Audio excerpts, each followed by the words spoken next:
0 finish tonight. Can you just talk about the team's mental toughness, coming back from that 1-0 deficit, and really just overcoming a rough start to the SEC play, and now riding a two-game win streak? Well, first off, that was a great soccer game. You saw two teams that really went out and played incredibly hard.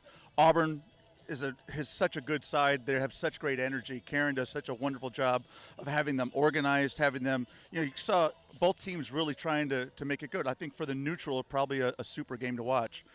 But I'm so proud of our players to come from behind, to be down. We were good in our possession, but we weren't effective in our possession in the first half, and Auburn made us pay for it. Second half, a couple adjustments, and Maile Hayes, who's really on a hot streak right now, did a wonderful job. 2 goals. Kate Colvin, 2 assists. Couldn't be prouder of this group, and proud of my staff, because the changes that were made. Phil Stevenson, great adjustments at halftime. Same thing with Alyssa and Ahmad. Really, and the players have got to believe in themselves, and they've got to believe in what we're doing collectively. And you could see that belief as the game was going on, and then to put an exclamation point on it here at the end was just super.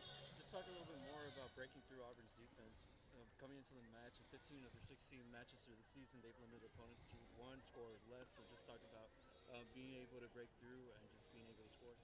Well, we scored without playing any kind of gimmicks. I mean, we basically just played the way that we can play. The ball was on the ground. Combinations you can see on all the goals. All of them were with multiple assists because of the number of players who were in on it.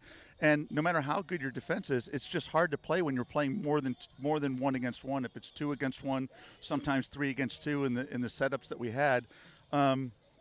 Really super. And again, the movement off the ball is what opened up those spaces for Maile to get free and then score a couple great goals. It seemed like Catella, too, has a sort of sluggish start to start the game, and then out the second half, just a lightning start, and you guys rode that momentum for the rest of the game. So can you talk about what was emphasized at the half and what the team did in the second half to kind of overcome that? Well, we talked about at halftime that our possession was good, but it wasn't effective. We were pretty efficient in the way we moved the ball, but we didn't go forward. So brought on another attacking player on the front line to try to match up with their 2 center backs.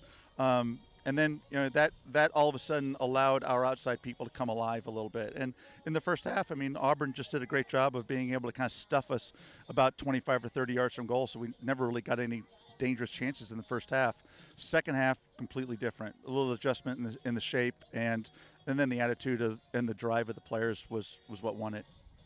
Talking about the mental shift with Maile Hayes this season, she's talked in interviews about being off and not really getting the chances she wanted, but this game she was absolutely on fire. Talk to me about that change. Well, you'll never hear us ever say that Maile Hayes doesn't try hard enough, because she is, she wears her emotion on her sleeve literally, and she is passionate about what's going on. So for her, she missed our entire spring with, coming off an injury. She missed most of the preseason coming off of the same injury.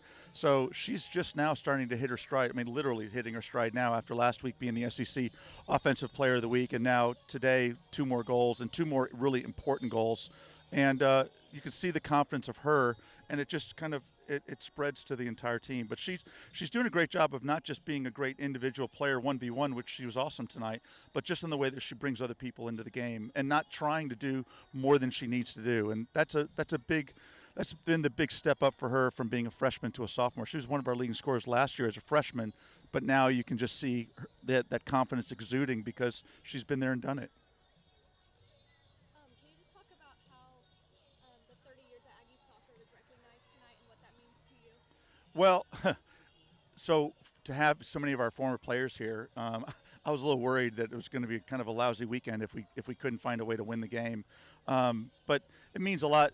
It means so much to me because all those players played for me for all 30 years, and they're all part of our family.